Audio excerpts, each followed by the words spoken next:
안녕하십니까. 이제 첫 시간으로 이제 일반화학 기초에 대해서 강의 시작하도록 하겠습니다.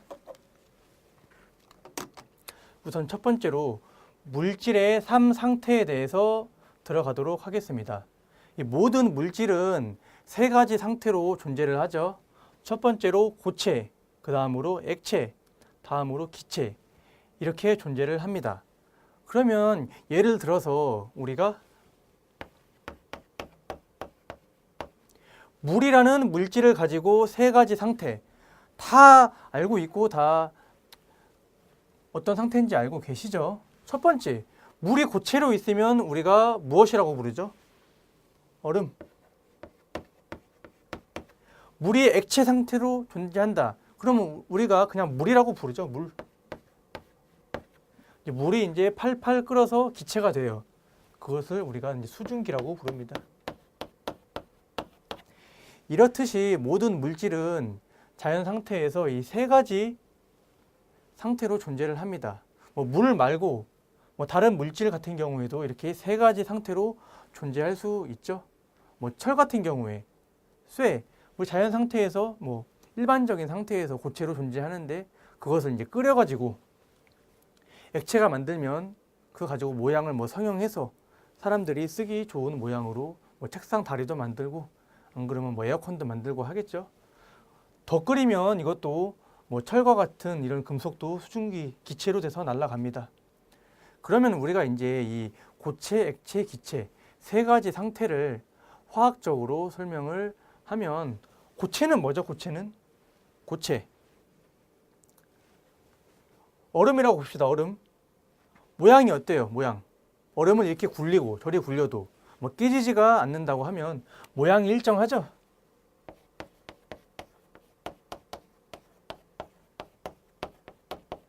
그리고 부피.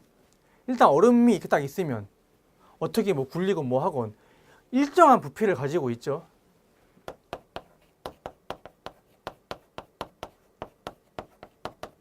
이렇듯이 고체는 모양과 부피가 일정한 상태다라고 볼 수 있습니다. 그리고 분자 간의 인력이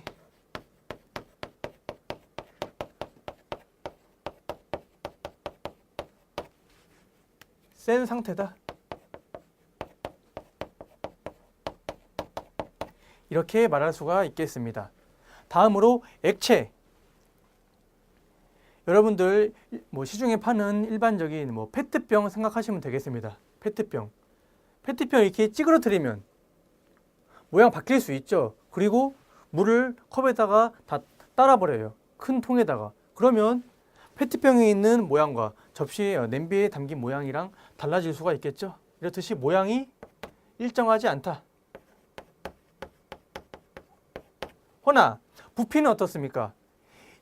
2리터에 담겨있는 2리터짜리 페트병에 담겨있는 물을 전부 다 냄비에 부어도 부피는 그대로 2리터겠죠. 어디 새거나 흐르지 않으면 부피가 바뀌진 않죠. 이렇듯이 액체는 모양은 일정하지 않으나 부피가 일정하다. 그리고 분자 간의 인력은 기체와 고체의 중간이라고 할 수 있겠습니다. 기체는 어떻죠? 기체? 모양이 일정하나요? 만약에 이 공간 안에서 물을 끓였다고 합시다. 그래서 전부 다 수증기로 퍼져요. 그러면 이 공간 곳곳에 전부 다 이 수증기, 물 입자가 퍼지겠죠. 이렇듯이 기체는 모양도 일정하지 않고 부피도 일정하지 않은 상태를 기체라고 부른다라고 말할 수 있겠고, 분자 간의 인력이 어떨까요? 기체는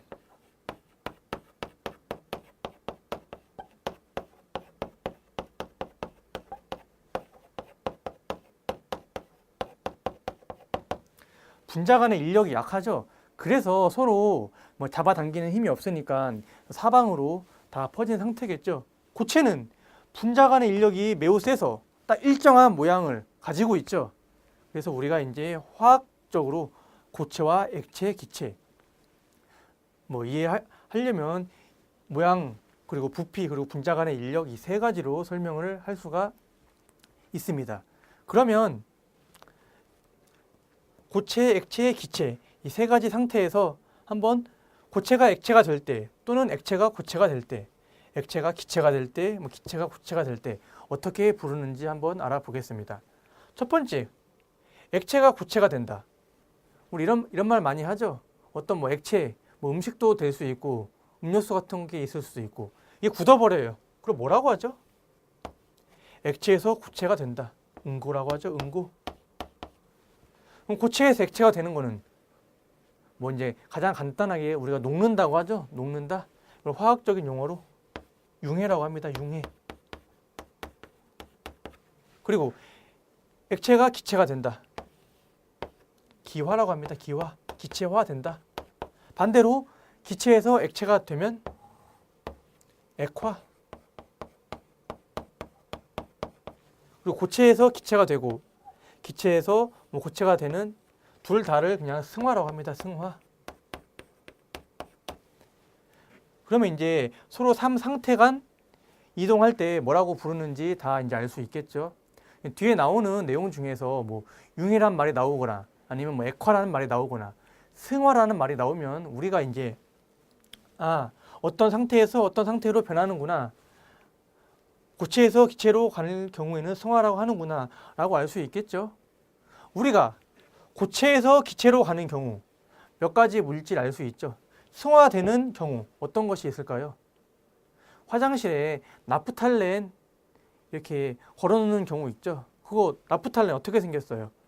하얀색 고체죠. 하얀색 고체에서 전부 다 승화돼서 기체로 날아가죠. 그래서 우리가 나는 냄새를 맡을 수 있겠죠. 그리고 뭐 요새 아이스크림 가게 가면 뭐 녹지 말라고 드라이 아이스 담아주죠.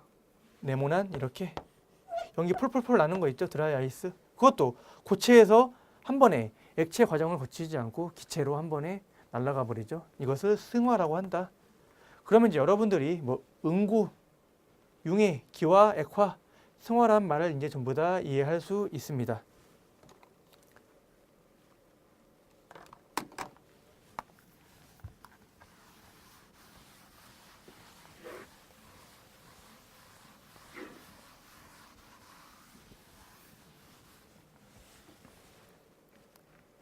자, 그럼 이어서 우리가 물의 세 가지 상태에 대해서 봤었죠. 첫 번째 얼음, 그 다음에 물, 그 다음에 기체. 중요한 게 하나 나옵니다. 물의 증발 잠열이라 그래서 잠열과 뭐 현열, 비열이 나옵니다. 잠열은 뭐냐? 잠열. 온도 변화가 있습니까? 없습니까? 온도 변화는 없고 상태 변화만 있는 상태를 뭐 잠열이라고 하는데 어떤 거냐? 한번 넘어가서 보도록 하겠습니다. 물이 몇 도씨에서 얼죠? 우리가 물이 0도씨에서 온다는 것은 뭐 다들 알고 있습니다. 반대로 말하면 또 물이 몇 도씨에서 녹죠? 0도씨에서 녹죠. 0도씨인 얼음 상태에서 0도씨인 물로 갈 수 있고 또 바꿔서 0도 뭐 얼리다 보면 0도씨의 물이 0도씨 얼음으로 갈 수 있죠. 이렇듯이 온도는 변하지 않고 상태, 고체에서 액체로 변하는 상태만 바꿔주려고 해도 많은 열이 필요합니다. 그게 뭐다? 잠열. 그럼 현열은 뭐냐? 상태 변화는 없고 온도 변화만 있는 상태입니다. 바꿔서 이제 0도씨에 물을 끓여요. 우리 뭐 매일 뭐 음식 해 먹을 때 많이 물을 끓이죠. 물을 끓여서 100도씨까지 팔팔 끓입니다. 이때 0도씨 물, 100도씨 물까지 그냥 다 액체 상태죠. 같은 액체 상태인데 온도만 올라가요. 이때 열을 현열이라고 합니다. 온도 변화는 일어나지만 상태 변화는 일어나지 않죠. 그럼 이제 비열은 무슨 말이냐? 비열. 어떤 물질 1g을 1도씨 올리는데 필요한 열량을 비열이라고 하고선 물의 비열. 물의 비열은 1칼로리 1g. 무슨 말이냐? 물 1g을 1도씨 올리는데 1칼로리가 필요하다는 소리입니다. 그럼 우리가 이제 물의 증발 잠열 해갖고 잠열, 현열, 비열 이것을 왜 하냐? 이제 다음에 나오는 이제 이 그래프를 설명하기 위해서죠. 위험물 일반화학에서 뭐 나올 수 있는 계산 문제 중에 한 문제 정도라고 볼 수 있습니다. 그리고 문제 자체는 매우 쉬워요. 한번 보겠습니다. 방금 했을 때 비열 물 1g을 1도씨 올리는데 얼마큼의 에너지가 필요하다고 했었죠? 1칼로리.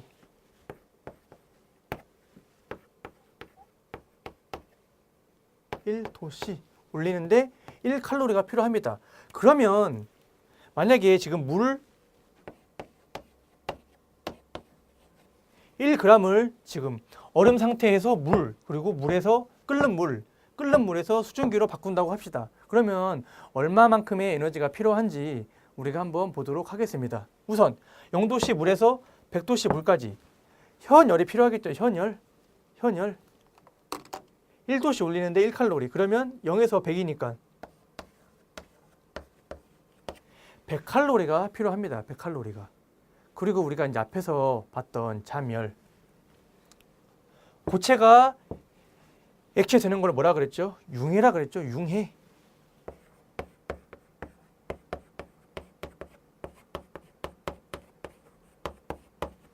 융해 잠열이라고 합니다. 융해 잠열.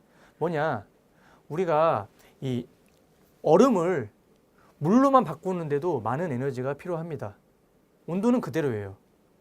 0도씨 그냥 얼음 상태에서 찬 0도씨 물로 고체에서 액체로 바꾸는데 많은 열이 필요한데 얼마가 필요하냐? 약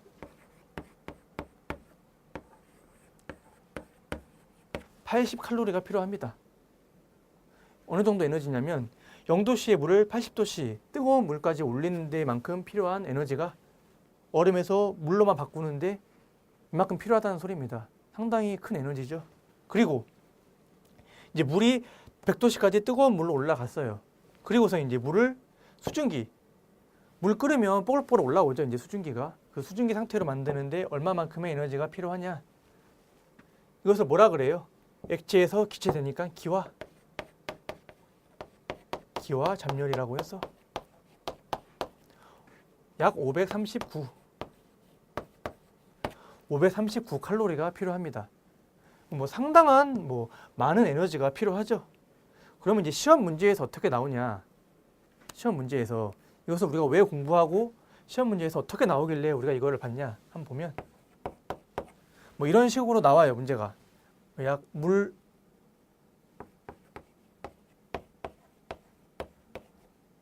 100g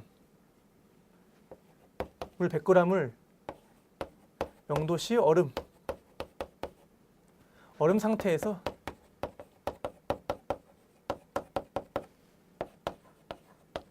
(100도씨) 수증기로 만들려고 할 때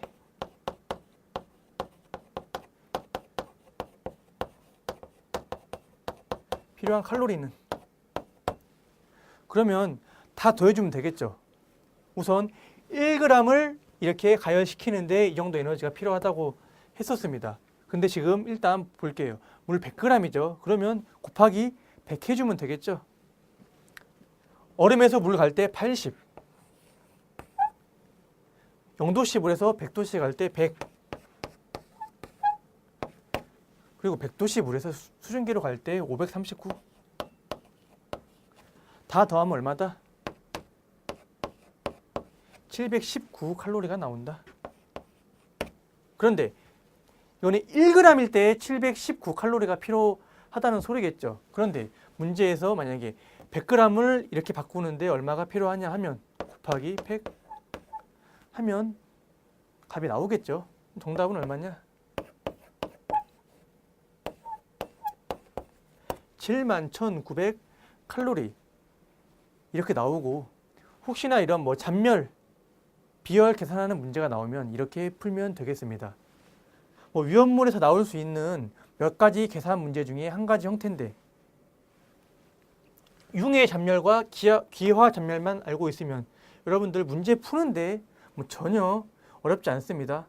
숫자 더해서 뭐 1g이냐 100g이냐 혹은 뭐 1kg이냐 이렇게만 바뀌어서 나오니까 이것만 잘 보시면 되겠습니다. 아니면 다른 조건을 바꿀 수 있어요. 문제에서 0도씨의 얼음에서 100도씨의 수증기까지 가는 게 아니고 0도씨의 얼음에서 100도씨의 물까지만 간다. 그러면 이 80이랑 100만 더해서 나머지 그람수 맞춰서 계산하시면 되겠죠. 그래서 잡열에 관한 문제, 우리가 위험물에서 나올 수 있는 첫 번째 계산 형태 봤었고 이런 식으로 풀어주면 되겠습니다.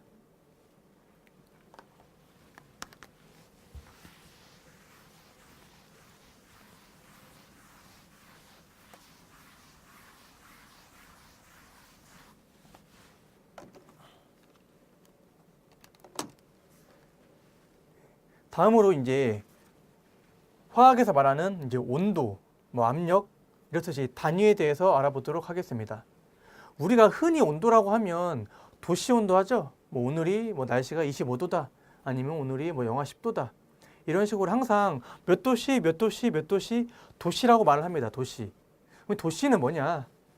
도하고 시라고 되어 있죠. 그래서 이 셀시우스라는 사람이 만든 온도인데 그래서 그 셀시우스 이름의 첫 글자 앞에 시를 따서 도시라고 합니다. 뭐냐면 물에 어는 점을 0도씨 그리고 끓는 점을 100도씨라고 해서 이 사이를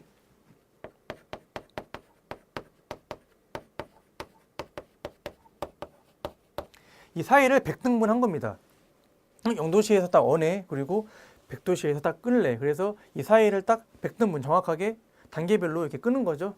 그래서 만든 온도가 도시라고 하고 우리가 지금 현재 흔히 전 세계적으로 많이 쓰고 있죠. 도시 온도. 다음에 화씨. 화씨 뭐 미국에서 쓰죠. 화씨. 화씨는 도F라고 쓰는데 이건 뭐 파렌하이트라는 사람이 만들어가지고 그 그냥 이름 약자 첫 번째 F 따서 만든 온도고 뭐냐? 원리는 같아요.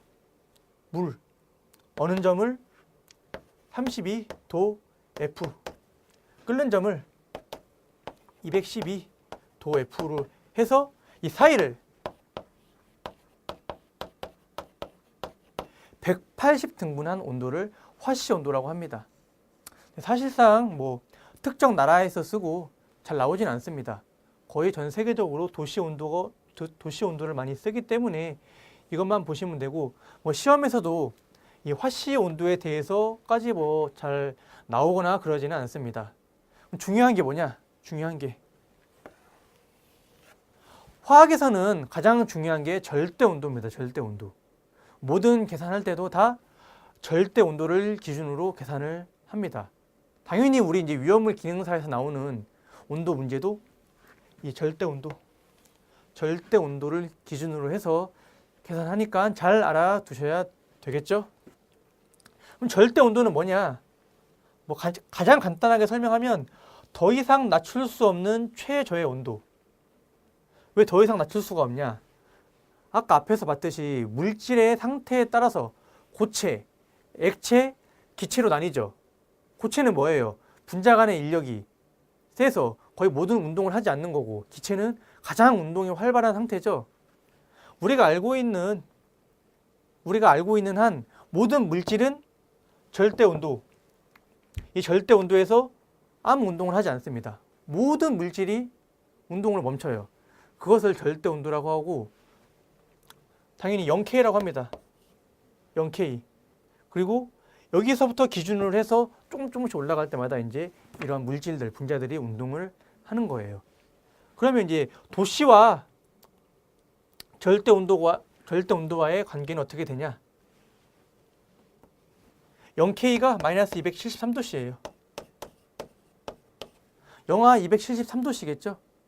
여러분들이 만약에 영하 273도씨까지 뭐 낮출 수 있다 하면 이 온도에서는 모든 물질이 운동을 정지합니다.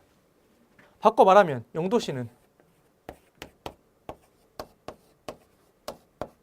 273K라고 하겠죠. 그래서 이제 우리가 앞으로 볼 계산 문제에서 0도씨라고 하면 무조건 계산값은 273K가 들어갈 겁니다.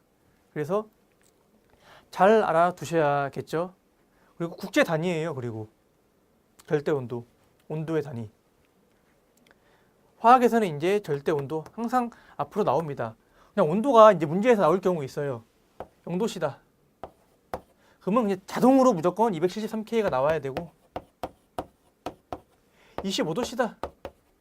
그럼 당연히 바로 298K가 나와야 되고, 100도씨다. 당연히 373. 이렇게 문제 몇 문제만 이렇게 풀다 보시면 자동적으로 이거는 이제 다 나오게 됩니다. 온도에 따른 뭐 켈빈 온도 몇 K냐 이렇게. 이제 절대 온도까지 다 봤습니다.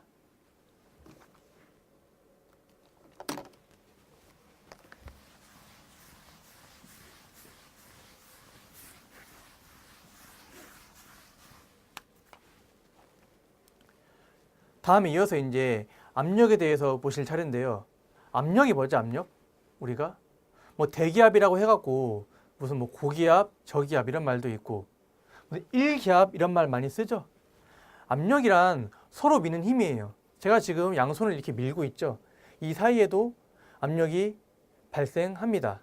그리고 이제 모든 물질은 서로 막 미는 힘이 있어요. 그래서 압력이라고 하고, 1기압은 1atm 이라고 하고 같은 단위로 760ml Hg라고 합니다. 이 값은 어디서 나왔냐? 예전에 1600년도쯤에 이탈리아의 토리첼리라는 과학자가 실험을 한 거예요. 이렇게 수조에 물을 담아놓고, 물이 이렇게 있겠죠, 물이. Hg가 수은의 원소 기호입니다. 수은. 이러한 실린더에 수은을 담은 거예요, 수은. 그 다음에 바로 뒤집어요, 이렇게. 뒤집어서 이렇게 물 속에 집어넣으니 어느 정도 내려가다가 더 이상 안 내려가는 거예요. 그래서 생각을 했죠. 원래대로면 딱 이 면에 맞게 다 내려가야 되는데 왜 이만큼 공간이 떠 있을까? 더 이상 내려가지 않을까? 그래서 알아낸 게, 공기가 뭐 대기라고 하죠. 공기가 물을 누르고 있는 힘이 있구나. 수조에서 이렇게 수조 위에서 공기가 막 누르고 있으니까 수온이 내려오다가 더 이상 내려가지 못하겠죠. 내려가는 힘이 있으니까 올라가는 힘과 평형 상태가 이루어진 겁니다. 이때의 이 수은주 높이가 약 76cm. 바꿔 말해서 760. 위에만큼 올라와 있던 겁니다. 그래서 이 표준 상태에서 실험했겠죠. 1기압은 1atm이라고 하고 760ml Hg라고 하겠구나 라고 이렇게 단위가 나온 겁니다. 뭐 뒤에 이어서 수은 대신 물을 넣고서 한 값도 있는데, 우리가 위험물 기능사에서 딱 이 두 가지 값만 알고 있으면 됩니다. 1atm이 760ml Hg구나. 이것만 알고 있으면 위험물 기능사에서 문제 푸는데 뭐 충분하니까, 뭐 책에는 좀 더 많이 나와 있는데 당연히 그것도 1기압에 맞는 단위이긴 하지만 우리가 뭐 공부를 더 하면 좋지만 더 이상 많이 하면 뭐 머리 아플 수도 있겠죠. 딱 이 정도까지만 확실하게 알고 있으면 되겠습니다. 다음으로 이제 밀도. 밀도는 뭐죠? 밀도? 밀도란 말도 많이 들어봤죠? 밀도. 간단하게 뭐냐? 물질의 질량을 부피로 나눈 값이라고 해서 이해하기 쉽게 하면 일정 부피. 만약에 이만한 부피가 있어요. 그런데 이만한 부피의 솜, 그리고 이만한 부피의 철이 있어요. 당연히 철이 더 무겁겠죠. 이만한 부피의 물이 있고 이만한 부피의 철이 있어요. 당연히 철이 더 무겁겠죠. 더 무거우면 뭐라 그래요? 밀도가 더 크다. 한마디로 밀도는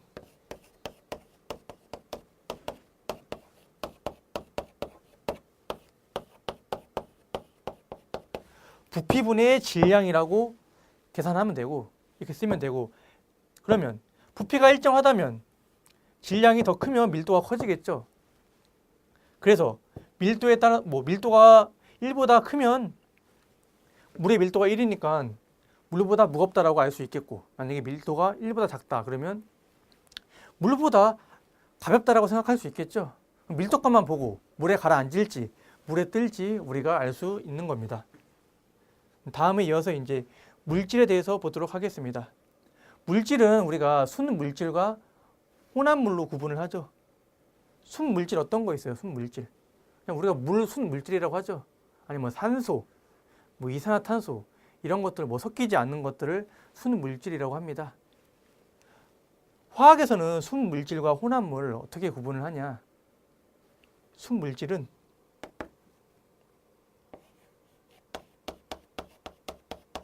어는 점,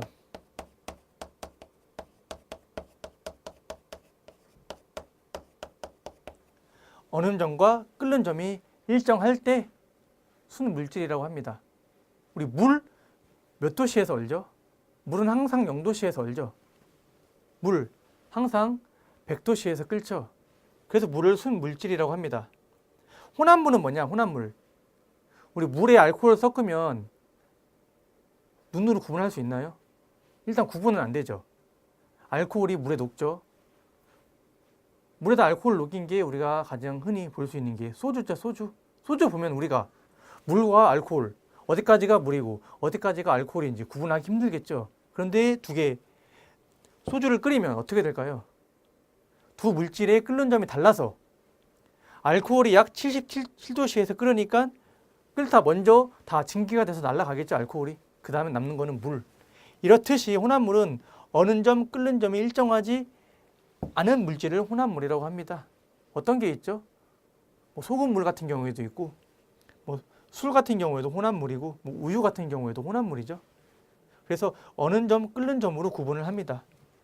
순물질에 홑 원소 물질과 화합물이 있는데, 홑 원소 물질은 뭐라 그러죠? 한 가지 원자로 이루어진 물질을 말합니다.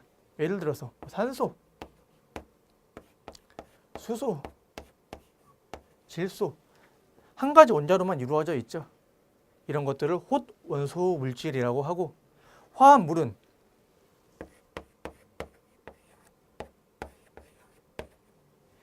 H2O, CO2 등 한 가지 원자로 이루어진 물질은 아니죠. 두 가지로 이루어져 있죠.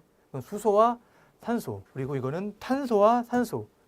이렇게 두 가지 이상 결합되어 있는 물질을 화합물이라고 합니다.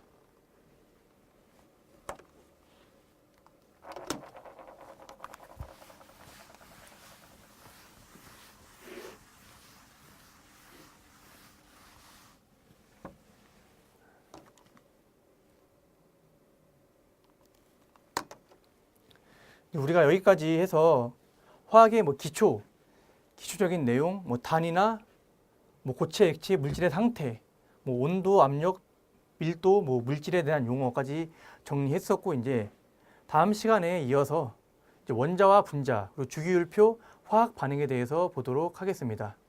수고하셨습니다.